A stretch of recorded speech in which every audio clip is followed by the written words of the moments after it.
আসসালামু আলাইকুম, সবাই কেমন আছেন? তো আমি হচ্ছে 2023 সালে লাস্টের দিক দিয়ে আমি বিদেশে এসেছিলাম সৌদি আরবে। তখন কিন্তু আমাদের যে ভিএমইটি কার্ডটা ছিল সেটা কিন্তু অনলাইনের মাধ্যমে আমাদেরকে দিয়ে দিয়েছিল। এটার আমাদের কার্ড উঠাতে হয়নি। যাদের ভিএমইটি কার্ড নাই তারা কিভাবে ডাউনলোড করবেন? তা আসলে এটা কি সত্যি বের করা যায়? তো আজকে আমরা দেখব। তো সেটার জন্য আপনাদেরকে যা করতে হবে, আপনাদের মোবাইলে যে কোনো একটি ব্রাউজার ওপেন করতে হবে। তো আমার কাছে ক্রোম ব্রাউজারটা আছে, আমি সেটাকে ওপেন করলাম। তো এখানে আপনারা একটা সার্চ অপশন দেখতে পাচ্ছেন, এখানে গিয়ে আপনারা সার্চ করবেন। তো আমি এখানে সার্চ করব BMT smart card. BMT smart card লিখে সার্চ করার পর আমরা এখানে অনেকগুলো অপশন দেখতে পাচ্ছি। এখান থেকে দ্বিতীয় নম্বর যে লিঙ্কটা দেখতে পাচ্ছেন সেটা হচ্ছে রিমস অফ গভর্নমেন্ট ভিডি। এটাতে আপনারা ক্লিক করবেন।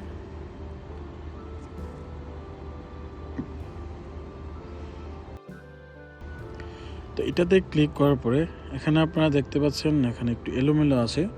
তো সেটার জন্য আপনারা যা করতে পারেন, আপনাদের যেই 3 ডট মেনু আছে এখানে, এটাকে ক্লিক করবেন। এটাতে ক্লিক করার পরে স্ক্রল করে একটু নিচে চলে যাবেন। তো এখানে লেখা আছে যে রিকোয়েস্ট ডেস্কটপ সাইট। তো আমি এখানে ক্লিক করলাম। লিঙ্কে ক্লিক করার পরে আপনারা এখানে দেখতে পাচ্ছেন এন্টার ইউর পাসপোর্ট নাম্বার। তো আমি আমার পাসপোর্ট নাম্বারটা এখানে দিয়েছি।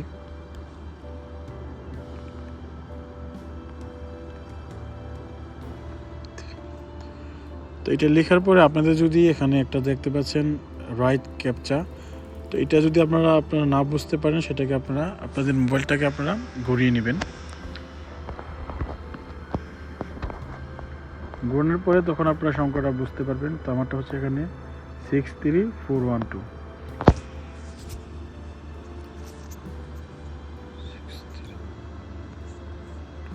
তো আমরা এখানে টাইপ করে দিলাম। টাইপ করে দেওয়ার পরে এখানে আপনারা দেখতে পাচ্ছেন সাবমিট অ্যান্ড ভেরিফাই, এখানে আপনারা ক্লিক করবেন।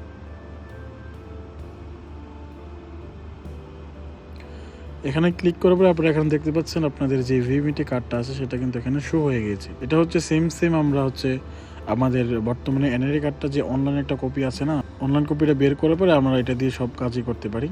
তো আপনারা জাস্ট এটাকে আপনার মোবাইলে সেভ করে নেবেন। তো সেভ করার জন্য আপনারা এখানে দেখতে পাচ্ছেন আপনাদের মোবাইলে অটোমেটিক একটা অপশন চলে আসবে। সেখান থেকে আপনারা সেভে ক্লিক করবেন। সেভে ক্লিক করার পরে এখানে দেখতে পাচ্ছেন ফাইল। তো আমি ফাইলে সেভ করে দিচ্ছি। এখন যদি আমরা এখানে ওপেন করি, আমাদের এটা কিন্তু ডাউনলোড হয়ে গেছে। তো এই হচ্ছে আমাদের ভিএমইটি কার্ডটা। সো আপনারা চাইলে দেখে নিতে পারেন আপনাদের ভিএমইটি কার্ডটা আসলে কি আছে কি না। তো আজকের ভিডিও আমি এখানে শেষ করলাম। আসসালামু আলাইকুম, সবাই ভালো থাকবেন এবং সুস্থ থাকবেন।